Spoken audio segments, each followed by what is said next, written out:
What is up, everybody? Welcome back to my channel. My name is James. So today I am going to be doing a little story time video to share with you guys an experience that me and my partner had recently, and to really showcase how some of these conversations can be had in order to protect your spiritual freedoms and your right to religious freedoms in the United States of America. So let me set the stage for you all. So, a few months ago, we moved into our new house, and there were a few maintenance issues that we were having. Small stuff, nothing like major, anything like that. So recently, I had put in some maintenance requests for our sink, and then for some broken tile in our kitchen, and then for some other stuff. So they sent out the maintenance guy. The final request, he really couldn't do himself. So what ended up happening was he had to call a subcontractor to come and look at it, because it's like broken concrete that has to be like reset and all of this other stuff. So I was here at the house by myself, and I heard somebody like talking outside of my front door. So obviously, like, I opened the door to see who I almost swore to see who was out there.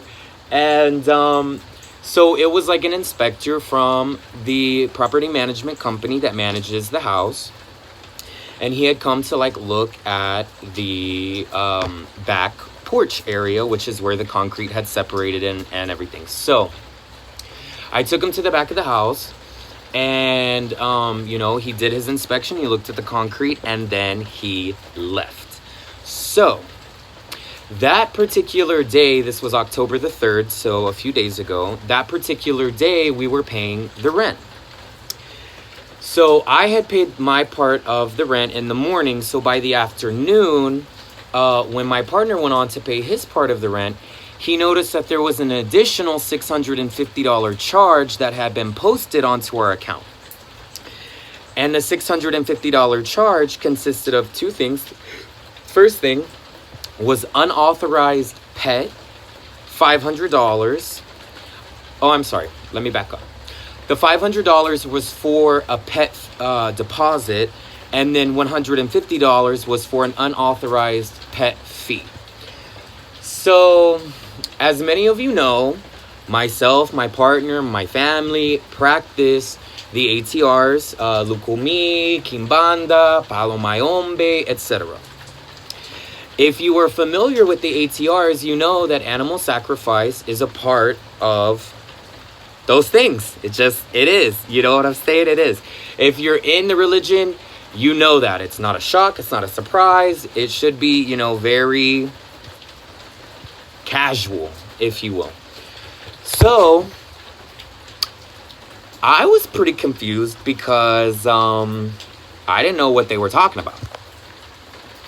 So we had called the property management company, and we didn't get a call back that afternoon. So when I got off work the following morning, my partner and I went to the property management company, and we sat down with them, and basically she pulled up the account, and the inspector that had come to the house had seen that we had like a rooster in a cage and a duck like walking around our backyard.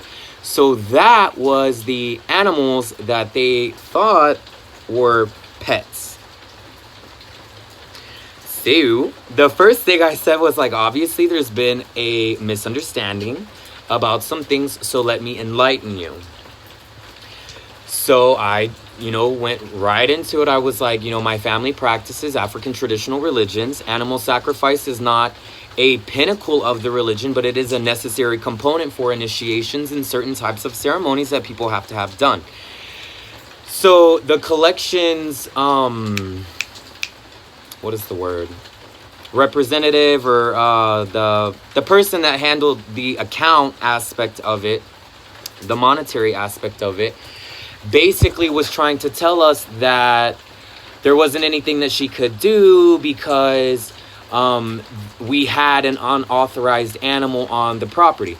So I was like, okay, what I am telling you though is that is not a pet. That is an animal that will be used for a religious purpose. So it's not an animal that stays on the property for any exuberant amount of time. You know, we get the animals from the farm by law. The animals have to be well tended. They have to be well cared for. They have to have food. They have to have water. They can't be in direct sunlight. You know, it has to, they're an animal. You got to treat them with respect. It's not that complicated. So that's what I was explaining to them, And so basically she was like, well, unfortunately there isn't anything that we can do, etc., etc., etc. Me being me, there is already a Supreme Court case. The Supreme Court has already ruled as it relates to animal sacrifice and things, because that is a part of religious ceremony, religious function. Nobody, not a city ordinance, nobody can discriminate against you for the religion that you practice. So I was like, okay, but what you're not understanding is like, how am I going to pay $500 for a pet deposit and $150 for a fee when we only have the animals for 1 day, 2 days, 3 days at the most? We were having, members of our spiritual family come in from out of town because they were receiving orishas, and so ceremonies were being done. So we had already had the animals at the house. Some of them, not all of them. We had to go and get more, but that's not the point. So when the inspector came to look at everything, those were the animals that he saw. So in his inspection, instead of asking me about them, he just like put it into the thing, and the system automatically applied the necessary like fee and deposit. So we told them straight up, we paid $1,000 for our pet deposit, first of all. Second of all, both of our pets, my dog and my partner's dog, we paid for. They're already taken care of. So there is no unauthorized pet that we had at that precise moment. If that would not have been the case, then yeah, okay, like that's a different conversation, but like that wasn't the case. So, thankfully, the manager of the property management company was right across the hallway from the office that we were in, speaking to the collection agent. She had already pulled up the account and looked and saw that we had in fact paid our $1,000 pet deposit. And she was like, oh, I see in your account that the pet deposit was already paid, so I've reversed the fee. So the collection agent was like, okay, well, then that's taken care of and whatever. So, we invited them to dinner, both of the ladies to dinner, so that they could understand, like, there's nothing scary about our religion. You may not understand it. There may be misconceptions, but there's nothing scary about Lukumi. And there's certainly nothing scary about Kimbanda or Palo. And there's absolutely nothing frightening or scary about animal sacrifice. The ATRs are not the only religion that practice animal sacrifice. Now, we may be a little bit more public about it, and we may be a little bit more open and a little bit more cavalier about it, but there's no reason as to why we cannot be. And that's my personal opinion. So, long story short, thankfully, all of that was like staunched with just a very quick 20-minute conversation, and we explained everything, and the manager knew that she would, like, they would have been in hot water if they tried to like push that, because A, it is not fair, and B, it is discriminatory.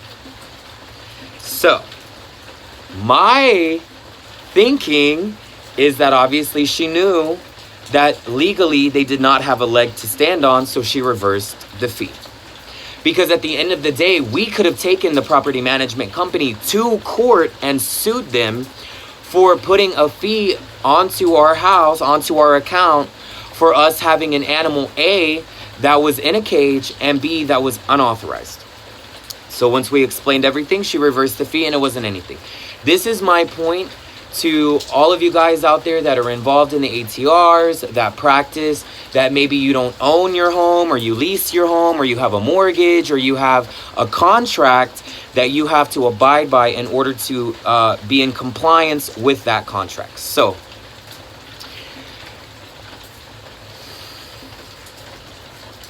don't take shit for your religious practices. Do not take discrimination for your religion. That is unacceptable. People all across this country use religious freedom in court to stand up for something that is being, that's something that is, they're being wronged, you know? So my point is like, you know, you can't really go into that situation being combative. Pardon me, because that sets up everyone, the conversation, for a particular tone. So I made sure that I went in with as peaceful of a mind as I could, as nice as I could, as understanding as I could, and I just laid it out for them. I didn't beat around the bush. I didn't like pay the $650. No. We went in, we explained why the animals were there, we explained that the pets had already been paid for, and that was it. They reversed the fee. The fee was taken off. We were not in violation or breach of our contract. That was it. That was it. So it got taken care of and it got handled.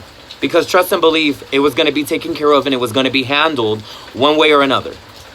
So, don't take shit from nobody, especially when they don't understand what you're doing. They don't understand why you're doing it. And that is not something that they need to understand. What they need to understand is, by law, you have rights to religious freedom and to practice your religion. What bothers me is like the religious policing that happens at jobs and people telling you, oh, you can't wear white. Even when after a religious ceremony, it's mandated that you wear all white for a certain period of time. They try that. They try like, oh, having the head covered. Oh, it's against, you know, our policy that you can't have your head covered. Bullshit. If, you know, what is it? The landlord. If the landlord has a problem with you like practicing your religion openly,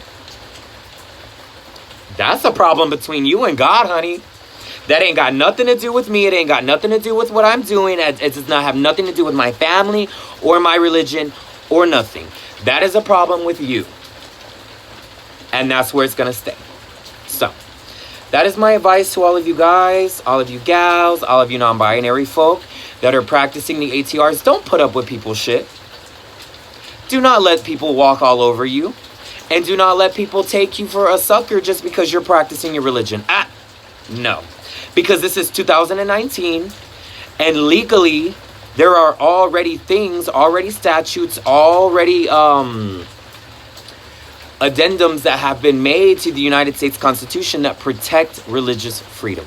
So, use your power, use your knowledge. You know, if you got to get sharp with somebody, get sharp with them. I don't lead with that, but that is not something that I am afraid of doing. I am not afraid to stand up for my religion, for my spirituality, for my spirits. Absolutely not. And I will fight for them just like they fight for me, period. And ain't nobody on this earth gonna tell me what I can and cannot do in my house as long as I am not breaking the law or violating the contract. And I was not breaking the law, nor was anybody in the house violating the contract of our agreement of this house. Absolutely not. Cut it. Let them have it. Let them have it. And that's what we did. So, I hope that you found this video informative, entertaining.